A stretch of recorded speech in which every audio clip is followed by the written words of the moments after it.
Ladies and gentlemen, unless you aim on the stars, you never land on the moon. This country deserves a fresh start. If you continue doing the same thing the way we are doing, we shall never go anywhere. If we continue recycling our leaders who actually belong to the same old school of thought, we shall never change anything. Replacing William Samoei Ruto with somebody like Mudavadi or Raila Amolo Odinga or Stephen Kalonzo Musyoka will not bring anything in this country. If you look at this country, where it was left by Mwai Kibaki, who had a very clear vision for this country, the Vision 2030 was replaced by the bottom-up economic model that even the implementers do not understand what it's all about. Mwai Kibaki was very clear where this country should be by 2030.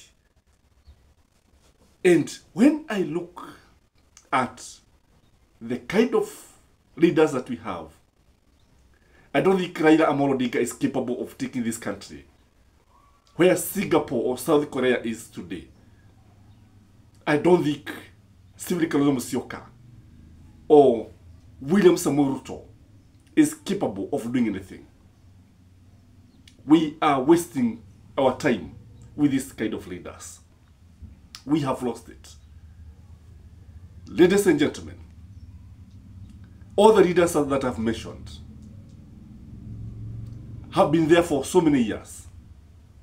They are past sell-by date. They are actually not supposed to be at the helm of leadership. If you ask me, they should not even be leading political parties. They're supposed to have resigned.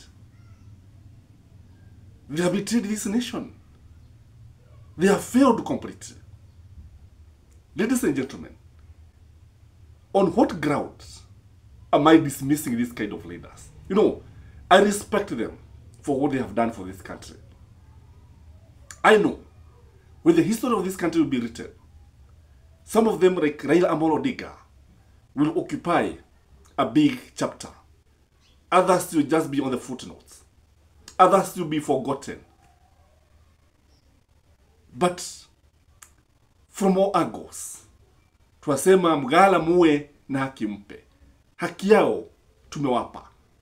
They have been in government. Kalonzo has been in government since the time of Daniel Toroitich Arap Moi as a foreign affairs minister, as a deputy speaker. Raila has been there for so many years. He has played his part. William Samoei Ruto has been there since the time he left university. And that is why you can see he cannot bring anything. Because what he is applying is what he learned from Daniel Toroitich Arap Moi. And that is why the country will continue on the same trajectory. So why do I say that these people should retire, all of them, and you have a fresh start? Number one, in my view, is that they belong to the old school of thought. The old school of thought cannot change anything. The old school of thought believes in influence. The old school of thought believes that for you to succeed, you have to know anybody. You have to know somebody somewhere. They believe that for you to succeed, you must have a lot of money. That's what they believe. And that is why anytime we go for elections, you hear people saying, it is our time to eat. And that is why when you look at William Samoei Ruto, just the latest development, when he shuffled his cabinet, he can only bring the old people. He can only bring the former CSCs because he belongs to the old school of thought. So don't expect any change. Because the more things you continue changing, the more they will remain the same. The country requires a fresh start. Number two, in my view, is that these guys, all of them, are tribal kings. They derive their support from their tribes. When you look at them, none can stand and say, like Mwalimu Julius Nyerere, that I'm a nationalist. My tribe is Kenya. None of them.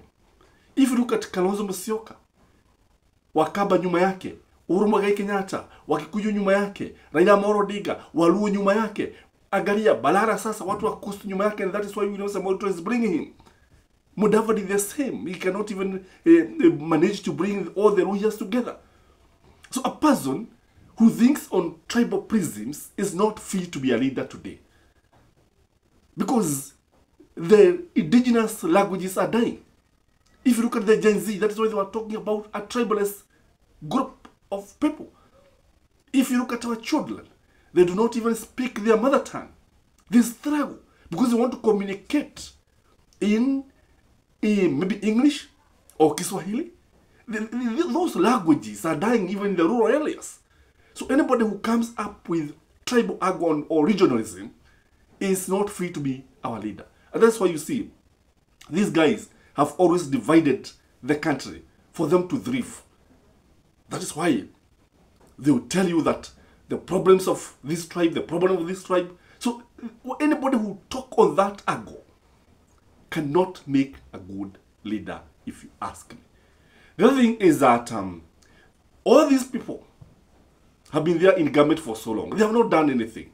They have had lucrative positions, very influential positions. Even Raila, now he is in the government. Kalonzo has been the DP. Look at them. Mudavadi has been the finance minister for so many years. Local government minister. But they have failed in one very important area. They have not exploited the natural resources. If you look at Kibaki, Kibaki started by trying to exploit oil in northeastern province. Remember, it started by drilling oil. That attempt is what we need. But these guys, when you look at them, they have slept on the job. They have no new idea. They cannot be able to discover. No, this country has so many minerals. So many minerals. And the moment the minerals is discovered, they start thinking of how they are going to exploit the minerals. And the country continue lavishing in poverty. I believe there is oil in Kenya. I believe there is enough gold in this country. But they cannot, these guys cannot be able to exploit the natural resources. The country will continue begging if you continue with this kind of leadership. The other thing is that I've said they have no vision. These guys, when you look at them, nobody is pious. Nobody can inspire you. Nobody has a clear blueprint of where you want to take the country. Like Kibaki had, Kibaki had a clear vision. Or like the independent cabinet, the first cabinet, all the way up to 1969, had a very clear vision. Akina Tomboya, they had a very clear vision. Akina Raila Amolo, Akina Jaramogi Oginga Odinga, they had a very clear vision of where this country should be. Though the dream was sabotaged along the way by very selfish guys. So when you look at these kind of leaders, so like now nikuulize mtu kama Papa wa Roma, of which vision does he have? Look at the way he operates parliament, like Disco Matanga. Look at Mudavadi. Mudavadi is just there, just want things to continue the way they are. So we cannot continue the status quo. Ladies and gentlemen, if you look at these guys, even their age does not allow them. We need people who are in their 40s, 50s, there, who can run, who can be able to move from one place to the other, who can be able to spend even sleepless nights trying to look for ways of increasing the resources, creating employment. If you look at William Samoei Ruto is very busy in the brain drain. Doesn't care that the country is spending a lot of money. And after spending a lot of money, our youth wanaenda kufanya kazi kule nje. Instead of creating jobs in our country. instead of attracting investors to come and invest in our country, instead of investing in our countries. Ladies and gentlemen, how can these people bring change? What do we expect? In fact, we should not expect anything from William Samoei Ruto. And that is why, by the way, that is one of the reasons why Gen Z became very, very restless. Again, when you look at our leaders, the ones that call themselves leaders, one, they have failed to provide proper direction. They have failed in leadership. And again, they are puppet of the West. These guys are, all of them, they are agents of new colonialism.